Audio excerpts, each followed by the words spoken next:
This webisode of Future Skills is proudly brought to you by iFundi. My first question, I just want to find out, with regards to transformation in the competition, the competitiveness of business, what would you say in the last 5 years have been some of the major breakthroughs? Well, I think without any question, one of the more significant ones has been the way in which merger management in the competition space has enabled more than 140,000 South Africans to have shares in the companies that they work for. So ordinary workers now have the opportunity to benefit from the profitability of the company. And in addition to that, in many cases, they're also able to choose somebody to represent them on the board of a company. And these are not just in small establishments, they include large companies like Coca-Cola, PepsiCo, ShopRite Checkers, Heineken and others. That's a considerable step forward for transformation by broadening the base, but it also means not only are many black South African workers able to get the benefits of growth, this also provides an opportunity for workers across the colour line on the shop floor to see the benefits of growth to all of them, because the employee empowerment scheme affects everybody in a workplace.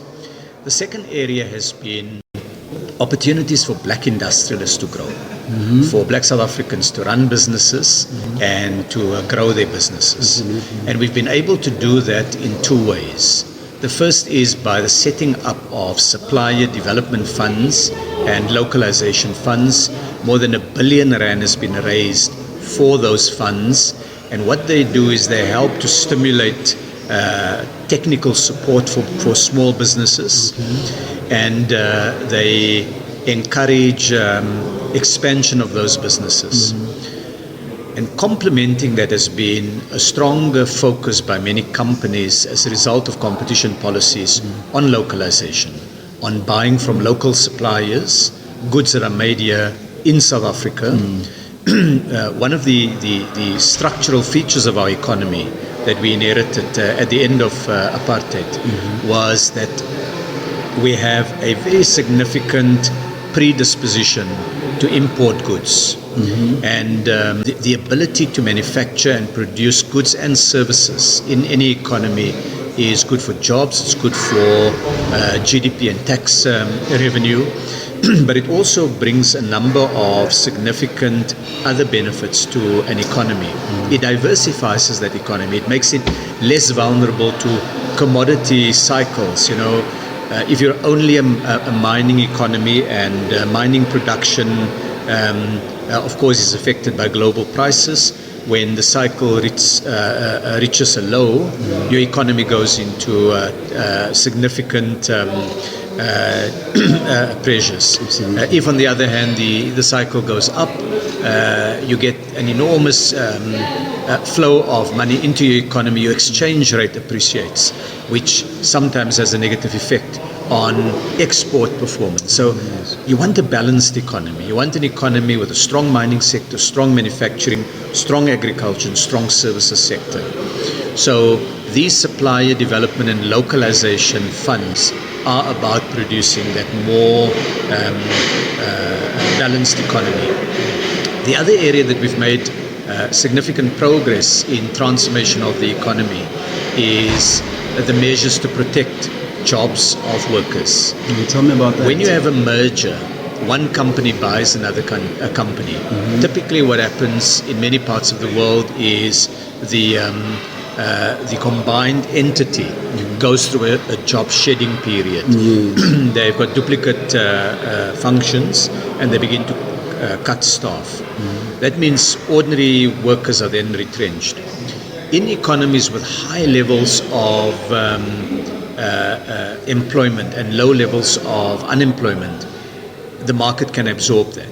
But in the case of South Africa, with the historical legacies that we have and the very young population that we have, we can't afford massive job shedding in our economy. So we've put in place protections for workers from retrenchment in the case of mergers. Yes. But we've also had the Competition Commission institute what I call market inquiries. A market inquiry is where they look at one sector of the economy and they look at the structure of that sector, the practices in that sector, and does it help young South Africans to enter into that market? Recently, as an example, we looked at Google search. Does the practices that Google search follow and that it has in the South African market support young people and black South Africans and small businesses from being able to get onto the Google platforms? And we concluded through the competition process that there was scope for improvements. And so Google was asked to set up a fund that will enable young people to enter the app stores and put their products up. With some of the platforms, for example, delivery platforms, township enterprises need to be included. You can't, if there's a local company operating in Soweto and it has a delivery service, it would be anti-competitive for KFC franchisees to be compelled to only put their food on Uber Eats and not give that young person running a delivery service in the township an opportunity to carry their goods. So that's another area of transformation. And the final one that I want to point to is action by the competition authorities where there is price discrimination against small players in the market. And our laws are now very clear that discrimination against small players can immediately be investigated by the Commission, and they can of course take action where that price differentiation is not founded on something that the law permits. I make these points because the economy that we've inherited was a highly concentrated economy, and over a number of years what the competition authorities looked at was only the conduct of firms. But we've recognized that's not enough. When we only look at the behavior of firms, we haven't been able to change the levels of economic concentration. So in 2019, the President signed into law a whole new set of measures that were passed by Parliament that give the competition authorities enormous new responsibilities and powers. And COVID delayed a little bit the start of the investigation, but we've now we've completed one on these online platforms. They would be from the ones that you buy your property online to food delivery services to search hotel bookings and so on. We're doing one now on fresh food produce. And we will do one on the steel industry, and there will be one on media and digital platforms. In future, more market inquiries will take place, and they're about opening the South African economy to more South Africans. That's really the heart of what our competition policy is trying to do. Fantastic. We've got AGOA, the summit coming through now in November. BRICS was an outstanding success. Looking at South Africa, what would you say, as the young people, we would need to inherit an economy that is vibrant like the one we've got? I'm looking at South Africa's export standing in Africa. We are right there at the top. What are some of the things that have worked that you would say this is a model that has worked, that has made South Africa stand out when it comes to export as in comparison with all African countries? So South Africa is by far the biggest user of AGOA. In other words, by value, we export more to the United States under AGOA than any other sub-Saharan African country. In fact, in over the last year or two, I guess, we would have exported 3 times more than the next most significant exporter to the United States. It's massive. And our single biggest export product is vehicles, is cars. Automotive. And the auto exports to the United States has not only benefited workers in Tshwane, where we've got a number of car makers, and the Eastern Cape, both Gqeberha and Buffalo City, as well as workers in eThekwini, but it's also helped component suppliers, which are spread in different parts of the country. Okay. It's also helped neighboring countries. So Botswana does wire harnesses that are used to bring in the electronic wiring of cars, and that is then exported to South Africa. We then put it into our cars, and some of those cars then get exported to the United States under AGOA. Lesotho does car seats for South African vehicles, for new vehicles, and that's created many hundreds of jobs in Lesotho. The tire makers in South Africa buy rubber from a country like, say, one of the countries in West Africa, providing an economic value in West Africa. So when South Africa benefits, it also pulls supply bases from other African countries into its production. We've been a big exporter of agricultural products, and that's been very significant to our efforts, particularly a product like citrus, and we want to export even more citrus to the United States. I saw that. I think the citrus is like the third highest export that we've got. Wonderful. My last question, Mr. Minister, skills and the skills development that's needed for the future. Digital era is here. What would you say we need to copy and paste in terms of the skills development? How important is it, and what impact is the digital era going to have or having? Well, first, skills is absolutely vital. There's no question about it that in the many priorities that we have as a country, skills development is critical. And skills development is not just having young people go to university and technical college.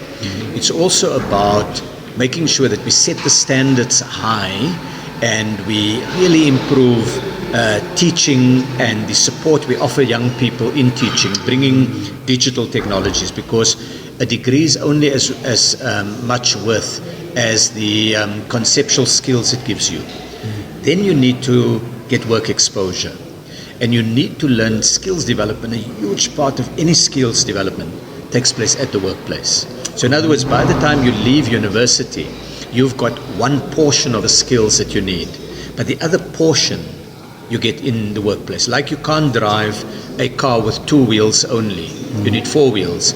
So the two wheels on the left side would be your formal certificate, degree or diploma. The skills on your right side would be the work experience. I went to one very large car maker in KZN a number of years ago, and they were benchmarking Toyota's performance against other Toyota operations elsewhere in the world. And as I went from, and the background to the story is that South Africa used to import its high-ace taxis. Taxis, okay. And in 2009, the late Dr. Johan van Zyl was the CEO of Toyota, and I had a conversation, and I challenged him. I said, Johan, why should we be importing taxis from other parts of the world when there's such a huge taxi market here? Anyway, we collaborated, and eventually Toyota decided to bring the taxi production to South Africa. And when the taxi was launched, he invited me to come and meet the workers and the management. And when I got to the paint shop, he introduced me to a young chemical engineer. When I got to the body shop, a young mechanical engineer. When I got to where they do the electronics, a young electrical engineer. And these were young South Africans, black South Africans, women. And I said to him, Johan, how well are our sections performing against Toyota standards globally? And he says to me, well, some of these young people are so good, we're now exporting them to our global operations. Wow. In fact, sometimes we feel that they're stealing our best talent. But we also, in this section, he would say to me, we are the second best globally in Toyota. In this one, we are, and he would rate us. And he said that the reason we're so good, and I said to him, but I often hear companies complaining about the skills challenges in South Africa. And he said, where do you get your people? He says, the same place that everyone else gets their people. But what we do is, once universities teach you to think, we teach you to work. And that skill, the ability to have an applied skill, is critical. The German model is very interesting. In Germany, with many degrees and diplomas and certificates, you can't get it without a compulsory period of work exposure. They want to see how you perform in the work environment as a critical part of evaluating whether you've got the right skills. And our system has focused too much on the academic side of the work. That's necessary. It's always necessary, but you also need academic and practical has to go hand in hand. And so a reform of skills development is one in which we get more partnerships between universities, the vet colleges and others with large workplaces so that young people can get that exposure. Mr. Patel, it's been an honor, and thank you so much. We wish you all the best, and we'll see you at the AGOA. Thank you very much. I look forward to it. Cheers. Thank you so much. Thank you so much. This webisode of Future Skills is proudly brought to you by iFundi.